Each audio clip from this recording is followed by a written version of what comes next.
Welcome to Golden State with Mates post-game live in what may have been the funnest, most entertaining preseason game in history that I can remember anyway. Not to mention the competitive nature of it. The Golden State Warriors basically steal a victory over the Sacramento Kings to maintain their unbeaten record, now 4-0 in preseason. Stephen Curry, what more can you say about this man? We didn't need a reminder of his brilliance. We didn't need a reminder of his scoring potency and his ability to chuck up threes and score points after points in a very short period of time. But he had 14 points with less than 5 minutes remaining in this game. Ends up with a 30 piece and caps that off with a three over De'Aaron Fox with 5 seconds remaining to give the Warriors a 116-115 victory. As I said, we didn't need a reminder, right? It's preseason, but this guy is 35 years old and still looking somewhere near his prime form. I actually thought his first half was pretty disappointing, but my goodness, like, what more can you say? What more can you honestly say? So looking forward to reading your comments and thoughts regarding this game. If you are in the live stream, then please comment and let me know your thoughts, and I'll read them out as it goes on here. But the first real major dress rehearsal, Steve Kerr did say after the previous game against the Kings on Sunday that this would be, the first major dress rehearsal for the Warriors this preseason and going into obviously opening night tip off against the Phoenix Suns next Tuesday, which is obviously now less than a week away. Obviously, it wasn't quite, I guess, full go given that Kevon Looney joined Draymond Green on the sideline. So it left the Golden State front court quite undermanned. And we saw a different starting lineup as a result, with both Jonathan Kuminga and Trace Jackson-Davis getting the start, which also, and probably one of the big points from the game, also pushed Chris Paul back to the bench for the first time in his Warrior career, albeit it was only his third game tonight. But this was a game where, the Warrior, Steve Kerr only went 10 deep, right? And even with a couple of those, like Moses Moody, I think played 7 minutes in this one. Corey Joseph was also part of the 10-man rotation. He played 9 minutes. So this was a game where, Steph plays 30 and plays 31. Clay plays 31. Wiggins plays 30. Paul and Kuminga play 29. This was as close to what you're going to see from the Warriors as you could possibly get. Obviously, taking into account the absence of Looney and Draymond. What did I make of the starting lineup? I was very happy with it. Yes, you want it to be a dress rehearsal, but I still think there's room to give young players opportunity, and that's what Steve provided in this one, starting both Kuminga and Jackson-Davis, which was a surprise, but I like it. I had an article on Blue Man Hoop earlier this morning, American time, Pacific time, basically talking about the fact that I actually think Kuminga should start the opening of the regular season. Sorry. I get the whole Chris Paul thing. I do. I just think that minus the kind of veteran experience and the playmaking, Draymond and JK are more of a similar comp than obviously going from Draymond to CP3. So the fact that he got the start over Chris Paul today was glorious. It really was. And then obviously Jackson-Davis taking his opportunity with Looney's absence. We'll start with him, right? Because I could talk about Steph for the next half an hour, but you don't need to, right? You know what you're going to get from Stephen Curry. And we saw it again tonight. 16 points in the final 5 minutes. Absolute brilliance, genius. He is the engine that keeps this team running. What are we going to do without him? Well, a couple of the young guys, I guess, tonight showed that, hey, there might be a future for the Warriors beyond Stephen Curry. Hopefully that's not for, half a decade or more still. But Jackson-Davis, probably the biggest element maybe to this game, aside from Curry's brilliance in the last 5 minutes. 13 point, 10 rebound, double-double. Matched up against an all-star in Domantas Sabonis, and I don't think you could have asked for much more, to be honest. I thought some of his defensive work on Sabonis. Now, Sabonis had 12 points, 10 rebounds, 8 assists. Like, it was a good game. But in terms of what Jackson Davis was able to do defensively, in terms of bottling Sabonis up at the rim on a few occasions, making things as difficult as possible for him, I don't think you could have asked for much more. Now, offensively, it's quite incredible, really. The fact that with less than 5 minutes remaining in this game, before Steph found his rhythm and absolutely exploded, the Warriors leading shot takers in this game, in a game where, as I've described, it was a dress rehearsal where, the main players were playing 30-plus minutes. The leading shot takers were Jonathan Kuminga and Trayce Jackson-Davis. Both had 14 field goal attempts with less than 5 minutes remaining to lead Golden State. I thought his ability to put himself in position, he had a couple of fantastic baseline dunks in the fourth quarter, including an and one that he didn't cap off at the free throw line, but still really impressive. His positioning on both ends of the floor.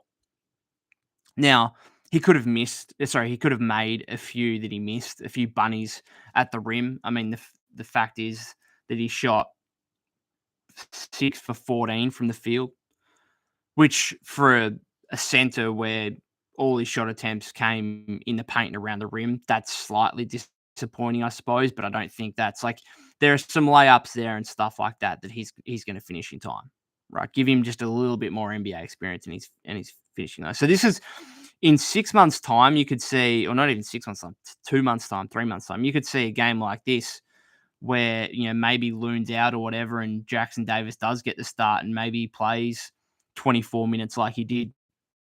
And this might have actually been a 20-point, 10 rebound, double-double. That's like, just think about the fact that he makes 3 of, his missed layups around the rim, and all of a sudden he's got 19 points. He makes the free throw that he had, and he gets the 20. Like, that's how good this game was from Trayce Jackson-Davis. You can't speak highly enough about it. And honestly, so it's going to look a lot different, obviously, because you're going to have Loon come back and you're going to have Draymond come back. And the other point was Saric was really impressive, particularly in the first half. The offensive versatility that he gives you, I've been speaking about it all off season. It's not a surprise by any means, but it's still fantastic to see it come into fruition on the floor with how much of a perfect fit he is for the Warriors in that second unit. And he played a lot in the first unit as well. They ended up closing with Steph, CP, Clay, Wiggs, and then Saric at the 5 because Jackson Davis did have some late foul trouble. I'm not sure if they would have gone to Saric if it wasn't for the foul trouble for Jackson Davis, who ended up with 5 fouls. Maybe they would have anyway, just given the experience that Saric provides. Because this was a game where both teams were trying to win, right? Like the Kings had their main guys going down the stretch, as did the Warriors. This was probably a more competitive preseason game than I've ever seen. Really, like both teams were really having at it. But Jackson Davis, among all the kind of veteran players on the floor, really held his own. Defensively, as I spoke about, positioning-wise, being able to make things as difficult for Sabonis as possible, who, still played a reasonable game, but I thought there were a couple of foul calls on Jackson Davis and Steve. I've actually just finished listening to Steve's press conference. He alluded to the fact there are a couple of calls there on TJD that were rookie calls, basically, that you're a couple of years into the league and, they're not calling fouls on those. I know there was one, and Fitz on the broadcast was huge on it, where I think it was Keegan Murray came down the lane, made a little kind of floater kind of thing, and they called it was an and one. They called a foul on Jackson Davis, and he went straight up. It wasn't a foul, and that's just kind of the rookie calls, right? And we've seen it, regularly. We've seen it with Kuminga over his first 2 seasons. You're kind of young and inexperienced, and the refs just don't really give you the respect that you may deserve, right? But look, there's some things with his lack of size, I suppose, where there were a couple of times where Fox made layups over him, where a taller player, right? I think the Warriors listed him at 6'8" on the training camp roster. If he's 6'11", close to 7'4", he's probably blocking those shots. But for a 57th overall pick to come in and potentially have the impact that he's going to have for the Warriors this season, again, is it that much of a surprise given he's had 4 years of college at Indiana, given that he's 23 years of age? Is it that much of a surprise? Maybe not, but still, again, to see it in real time on the floor, the kind of two-way impact that he can have. And, there's plenty of, polishing and refinement to his game to come. So, there's improvement certainly there. Little doubt about that. But he's working himself to a point where he's going to have to play in the rotation. Like, he's just going to have to, particularly early when Draymond is probably, I mean, you probably don't want Draymond playing too much at the 5 early when he comes back. To try and, I mean, having to defend big men isn't necessarily going to be the worst thing for your ankle, but I don't think it's ideal either. I suppose you might want him more on the interior rather than testing that ankle out on the perimeter more. I don't know. But I still don't think you want him battling and bumping in the post kind of thing too much early when he returns. So, we're going to see different lineups here where there's a combination of Jackson Davis, Saric, Green, Looney. I actually thought that particularly early, the kind of Saric Jackson Davis combination was pretty good. I think Saric is clearly skilled enough and smart enough to play at the 4 next to whoever, whether it's Jackson Davis, Draymond, Looney, whoever it is. Although he's probably the 5 next to Draymond anyway. But he's got the skills and smarts, and I think Jackson Davis has the smarts, at least. He doesn't have necessarily the skill. Like, he's probably not going to find the passes that Saric does. He's clearly not able to extend out any further than the paint in terms of his scoring. But again, just knowing where to be on both ends of the floor, it's a wild contrast to what we've seen from Warrior big men in the past. And you look at Jackson Davis tonight, right, compared to JaVale McGee. And I tweeted out in the fourth quarter, it was quite funny. I tweeted out that, the Warriors, I think, would be pretty happy that JaVale ended up choosing the Kings over them. There were reports that the Warriors were interested in JaVale McGee after he was bought out or waived by the Mavericks. As soon as I tweeted out, literally the next possession, he closed out on a Saric 3, blocked it, and then ran down in transition for a dunk. It was quite funny, just the fact that the timing of it. But aside from that, I thought JaVale wasn't great. I thought that there was some Shackton moments, right? There was a play, I think, early in the first quarter where he just had the ball at the top of the perimeter. Saric put a little bit of pressure on him, and he just fumbled the ball out of bounds. There was a play defensively where he just completely lost Dario in the first quarter. Clay kind of got double teamed a bit. JaVale was just absolutely nowhere, and Saric had an open 3. So the fact that you could have possibly had JaVale McGee, but maybe there's some credit that's got to go to the Warrior front office, because I've been big on, we need another big. The Warriors need another big. Well, maybe they just knew what they had in Trayce Jackson Davis, and maybe fans and analysts should have given more respect and more appreciation to the fact that Jackson Davis could possibly play and impact the Warriors this season, because based on this early preseason form, I think he can. Now, again, is it going to be in a bigger role as he had tonight? Absolutely not. Like, Draymond and Loon are going to come back. There are going to be plenty of nights where he's out of the rotation. We get that. But there's something there. There's something there. And there's also enough elements of improvement to think that, hey, he's not just a guy that's going to have short-term impact. He could also develop into something more meaningful in the future. So probably the biggest element, I think, out of this win was Trayce Jackson Davis. A few, the rest of the starters, Kuminga.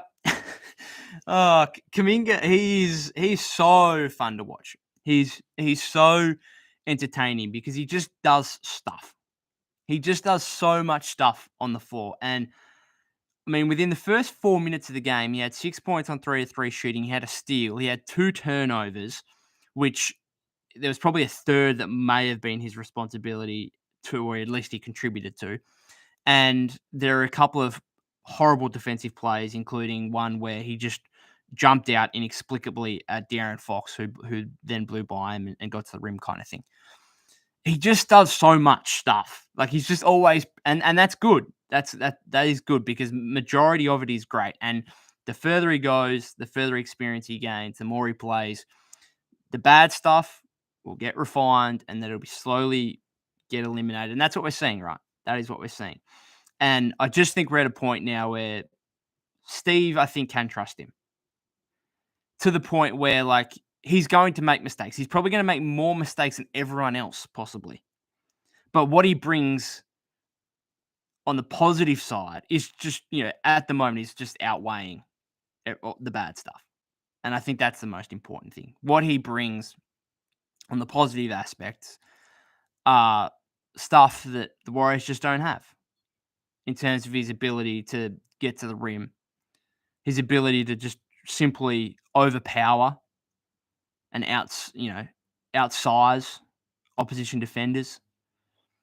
He's just such a fun. He's probably my most enjoyable player to watch right now. And again, that might be a bit harsh or disrespectful towards Steph because we just got a reminder that, again, we didn't need, but it was enjoyable nonetheless. The fact that he, just goes and wins the game for the Warriors in the final 5 minutes. But right now, Jonathan Kuminga, just seeing his development and his growth is the most exciting thing about the Warriors right now. There's little doubt about that. And he just does so much stuff. It's fun to watch. It really is. And he played well again overall, like 18 points, 6 rebounds, 7 of 14 shooting, 2 of 5 from 3. The shot's getting to a point where I think it's going in every time he shoots it. And even a couple of the misses that he had in this one, I don't think were overly bad. 5 turnovers again. He had a couple of nice feeds. He only had 2 assists. I remember he had a nice feed to a Steph open corner 3 that Steph blew in the third quarter. But overall, another positive game. Again, I think he should be in the starting lineup opening night, particularly with, we'll get into Chris Paul in a second. That worked. Andrew Wiggins, just quickly mention him. We'll go through basically every player that played, and even some that didn't play here. Efficient. 16 points, 3 assists, a steal, a block, 7 of 10 shooting. Interesting thing to me was, like, a lot of Wiggins last season, if you saw that kind of box score with 10 shot attempts, you would have thought, half of them probably threes. No, 1 of 2 from 3. And it was generally, that was the kind of way Golden State were playing and how the Kings were defending, where this was a kind of un-Warrior-like performance in a lot of ways. They had 21 threes at the end of the third quarter. They averaged over 43 last season. Now, there's different things that play into that. There's the way the Kings were defending them, trying a few different things offensively in terms of, post-up opportunities for Wiggins and Kuminga, which was more prominent against the Kings on Sunday, but was still prominent early in this one with both of them in the starting lineup. There's the Chris Paul factor, although CP went 3 for 3 from deep today. It was just a weird kind of, just the way the Warriors were trying to get their offense was a little bit different. I don't mind it, but obviously for the first 3 quarters didn't particularly work. They ended up shooting 16 for 31, over 50% from 3. But again, 31 attempts is incredibly low for what we saw for the majority of last season. Back on Wiggins, though, I just think that, and again, it's been a big thing for me, like some of his individual shot making in the second quarter, in the fourth quarter, was just huge. And like, he needs to be taking more shots, in my opinion. So if you look at the kind of distribution of shots, like, so Jackson Davis and Kuminga both have 14. Steph gets going late, has 18, 10 of 18, 8 of 12 from deep. And then Clay and Wiggs both have 10. I think Wiggs needs to take more shots than Clay, and I'll get to Clay in a second. But I think Wiggs needs to take more shot attempts than Clay Thompson. I think there's little doubt about that. He's just a better scorer, really. He's just a more efficient scorer right now. And I've been speaking about it all off season. Can the Warriors dive into Andrew Wiggins scoring a little bit more than what they have in the last 2 seasons, where he's averaged around 17 points per game? And he has a lot of these nights where he's 16 points on 7 of 10 shooting. And you kind of just ask yourself, couldn't you have found an extra 3 or 4 shots for him and get him to, 20, 22, 24 points? I don't know. I think it's maybe partly Wiggs and maybe a lack of aggression, although, again, a lot of his, plays today were give him the ball and let him make his own offense rather than necessarily the catch and shoot stuff, which has been so prominent with him over the last couple of seasons and generally in his whole career with the Warriors, which has been so efficient. Don't get me wrong, and we don't want him to fall back into the Minnesota days, but again, some of his mid-range stuff was really impressive. So again, a good game. Defensively, he's still not what he was, going back to the 2022 championship run. It's preseason. Draymond out clearly hurts that because you just don't have a second line of defense, a help defender behind you, which is, a safety blanket of sorts in Draymond. Like, it's just so underrated, that part of his game. Clay. I mean, do we need to get concerned? Do we need to get concerned about Clay Thompson? 5 points, 2 of 10, 1 of 4. He just couldn't get open today. Like, he had, again, we've kind of heard all offseason about how good he looks athletically and physically. Obviously, a further time removed from the 2 major injuries. He couldn't get open. Like, he was, running off screens. It was, usual Clay Thompson stuff. There's something wrong there. There is something fundamentally wrong.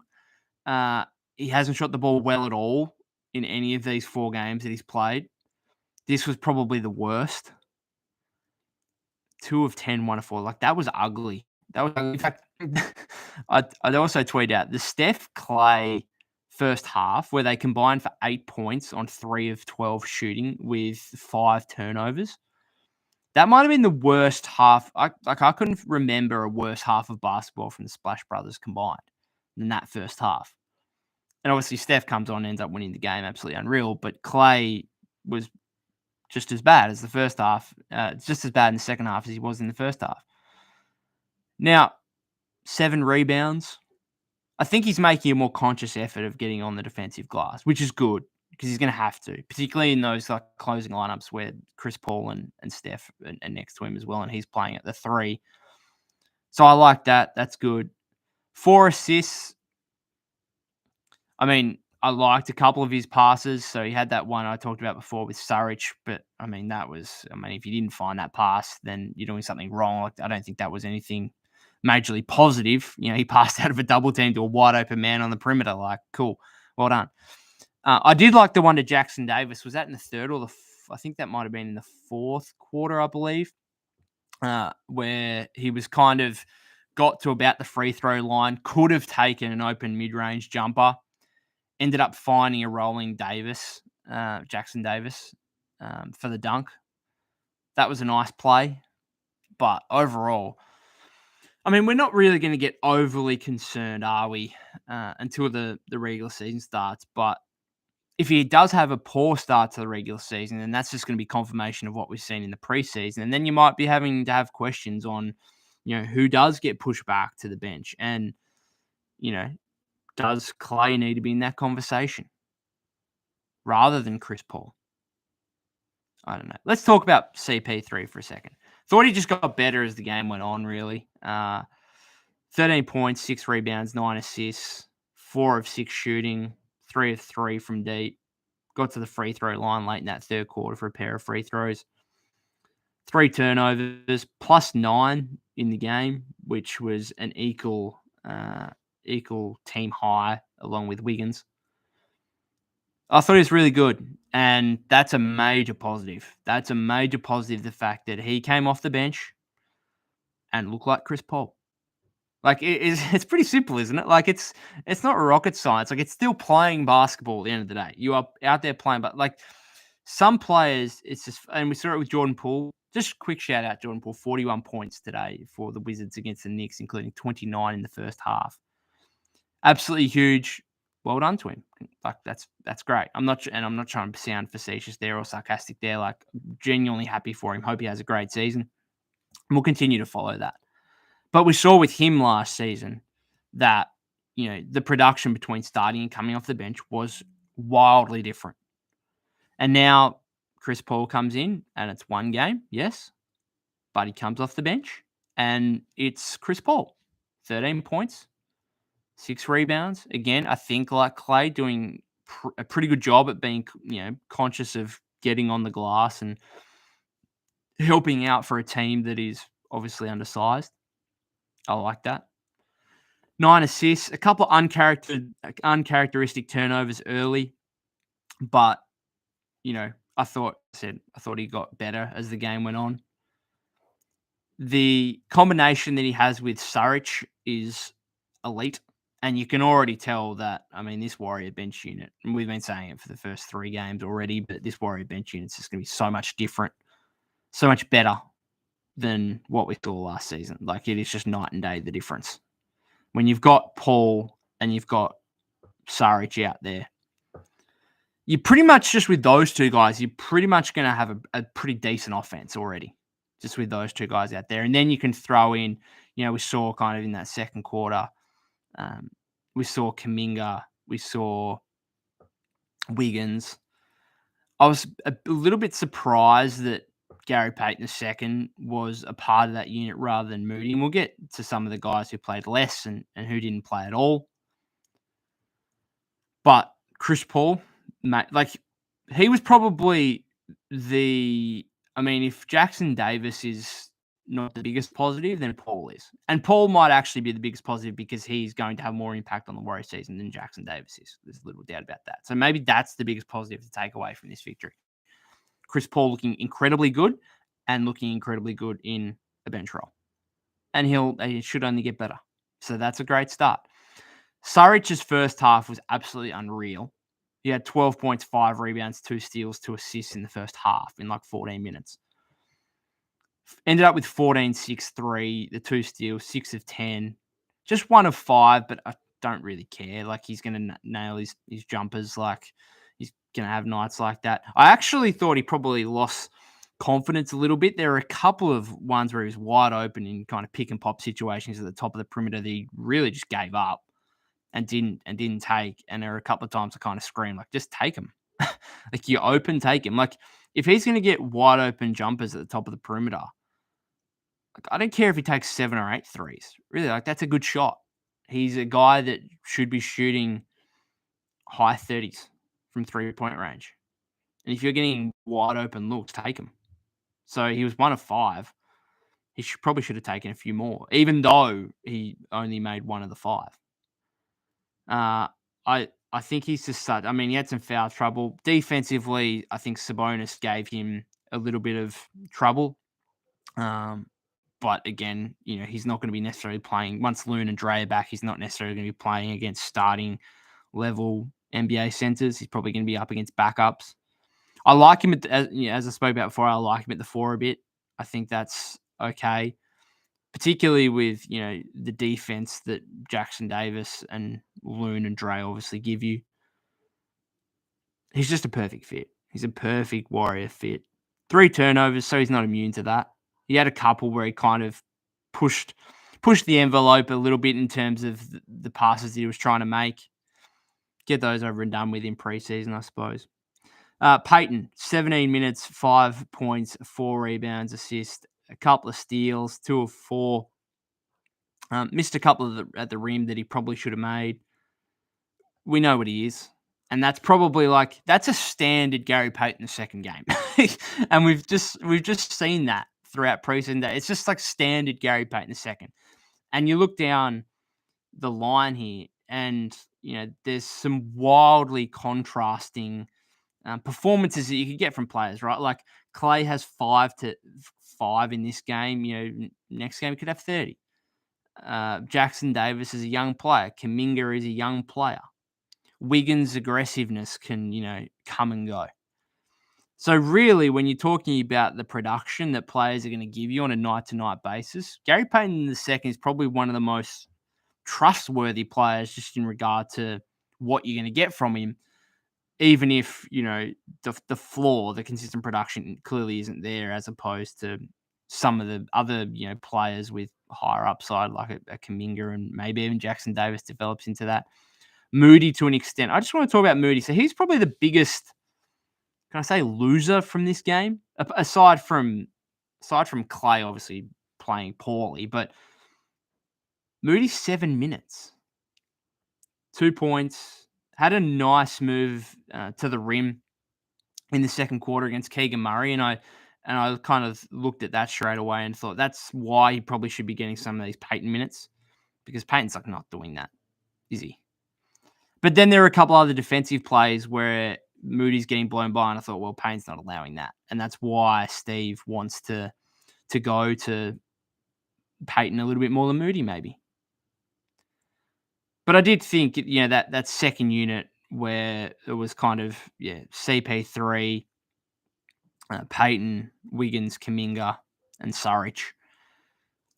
I would have thought that Saric, Wiggins, and Chris give you enough experience and leadership kind of thing where you can probably have Moody and Kuminga out there at the same time with them.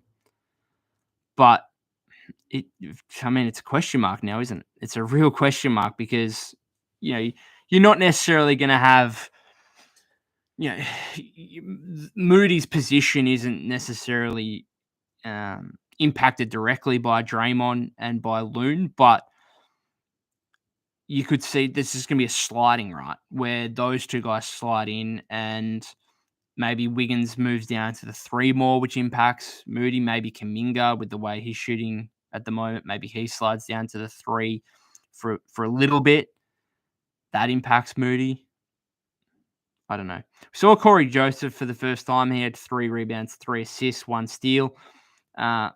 Standard, I suppose, what you kind of expect out of Corey Joseph, veteran point guard, steady presence, nothing to write home about, just solid. Not too many thoughts there, and he played 9 minutes. Solid game. I don't think he's necessarily a part of the rotation. I would ultimately, I think, it's tough. It's tough. This is like a deep Warriors team, right? Where Moody and Joseph are probably going to be pretty unlucky. They're going to have nights where they're DNPs or they play less than 5 minutes or whatever. Or even like tonight, like 9 minutes and 7 minutes. In a preseason game, like Steve went hard.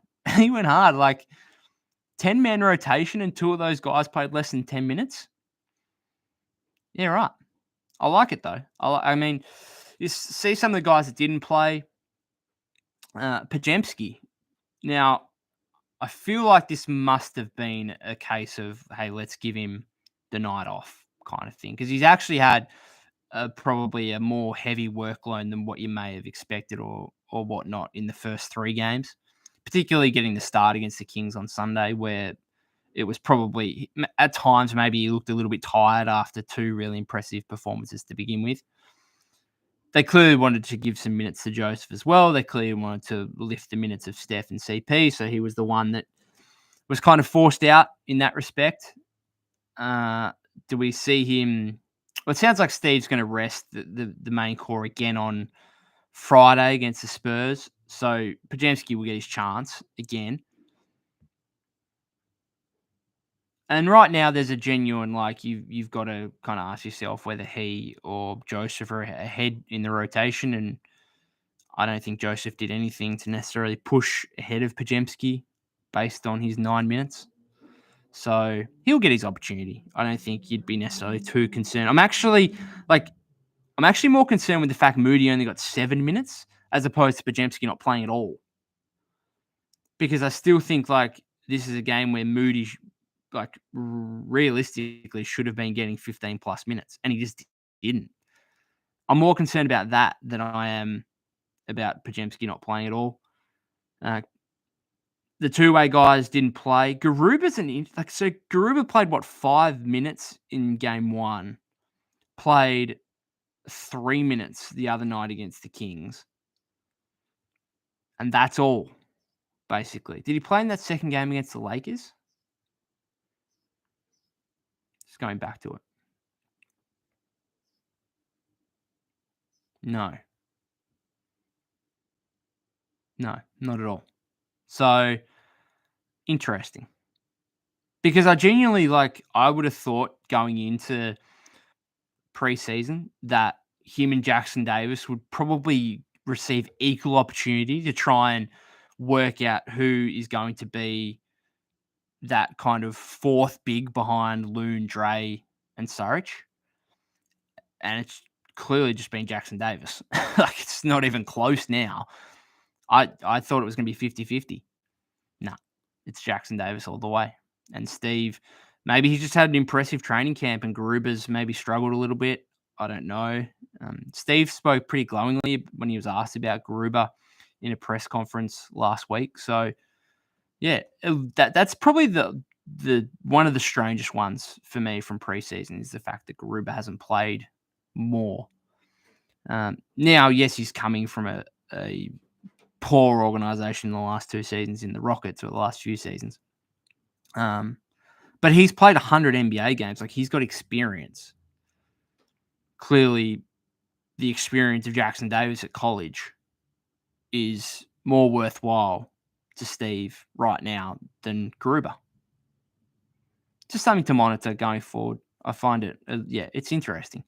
Quinones didn't play after his impressive performance on Sunday. That was no surprise. I spoke about that in that post-game live, that he should have got more opportunity to show his wares. And now that he didn't get that opportunity where he should have played 30 minutes on Sunday rather than 24, should have got more on ball opportunity. And now that he didn't get that, he just won't get the opportunity again. Really, he and Garuba and Jerome Robinson, if he maintains on a 2-way contract, they're just really going to play it.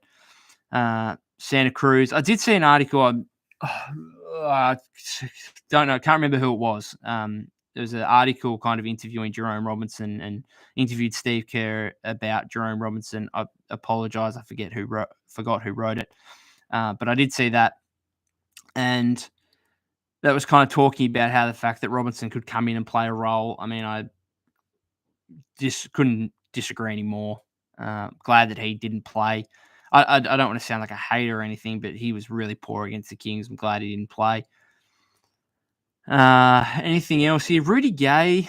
So, what's going on there? There's clearly going to be a 14th roster spot. We're a couple of days from that, basically, a few days from that. And I've just thought it's going to be Rudy Gay the whole time. But again, hasn't played. Didn't play against the Kings on Sunday. Didn't play tonight. What are we doing there? I don't know.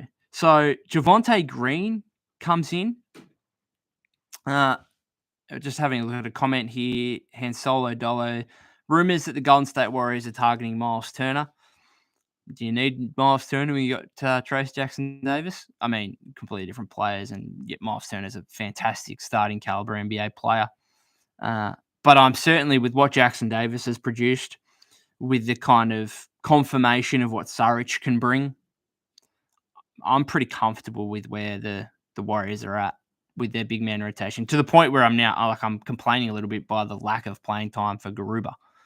So, I mean, I don't even know what you give up for Miles Turner, who has been on the trade block for a long time in Indiana, but is actually, the Pacers are now going to be pretty good this season. And so I think they're actually going to want to keep him. And I think the kind of offensive versatility with his 3-point shooting that he provides next to Halliburton, Benedict Mathurin, Bruce Brown comes in as kind of a Swiss Army knife. They're going to be good this season. Not to mention the shot blocking that Miles Turner provides, which the Warriors, it'd be more about, getting someone like Miles Turner would be more about the genuine shot blocking that he would give you rather than necessarily the 3-point shooting, because Saric can obviously provide that. I mean, yeah, the Warriors had how many blocks? Hansolo Dollar says my return would be a good pickup. maybe reconfigure your comment there. I'm not particular. I'm assuming you're stating he would be a good pickup.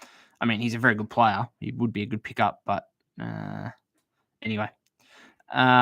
Anything else here? I don't think that I've got too much else to say. So the final game, preseason game for the Warriors is against the Spurs. Hopefully we see Victor Wembanyama on Friday because, oh my goodness. There couldn't have been any more expectation on Wemby, but he may have surpassed it. I don't know if you've seen his little dribble through the legs of an opponent today playing against the Rockets. Some of he's just ridiculous. He's ridiculous. And the Spurs are going to be good. Like not playoff good, maybe not even playing good, but they might surprise some teams. They beat the Rockets today. Rockets minus a heap of guys. They didn't have Jalen Green. Didn't have Fred VanVleet, I don't think, played. So they were missing some guys. But, I mean, the Spurs, like, Devin Vassell had 25 in the first half. Sohan's playing point, which is just interesting, but I love it. Keldon Johnson's like an $80 million player who's now almost been relegated to, I mean, your fourth best player, I suppose, behind Sohan, Vassell, and Wemby. Spurs are interesting. Looking forward to seeing them play on Friday. Really am. But other than that, I'll give it another 30 seconds here. But other than that, not too much else to say on what was a really fun preseason game. Warriors 4-0 now. How much do you buy into it? I think there's some special stuff going on with this team, as special as it can be based on preseason, obviously. But the biggest takeaways, the biggest positives, no doubt, Chris Paul coming off the bench and playing well. Trace Jackson-Davis looking like he could be a genuine rotation player as soon as game 1 of the regular season.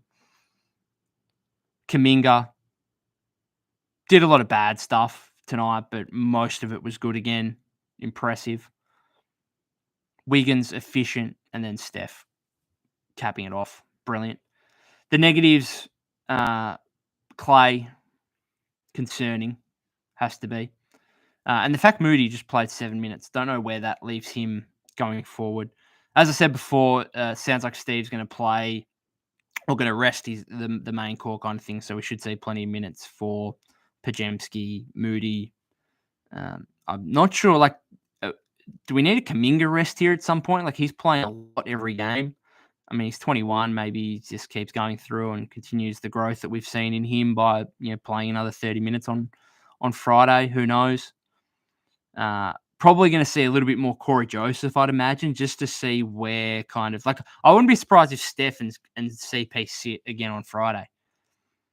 Honestly, I know they sat against the Kings on Sunday. I just wouldn't be surprised with that, just because that would give them another look at kind of Joseph and Pajemski is in that kind of battle for the third string point guard spot. So it'll be interesting nonetheless, but it'll be less of a major dress rehearsal than what we saw tonight against the Kings. So anyway, we'll finish it up there. If you've got any more thoughts, comments, opinions, whatever else, you can tweet me at POK252. That's POK252 on Twitter /X, whatever. You can keep up with my daily work on Blue Man Hoop as well. And other than that, guys, I'll see you on the next one, which will probably be another post-game live after the game against the Spurs on Friday. Cheers.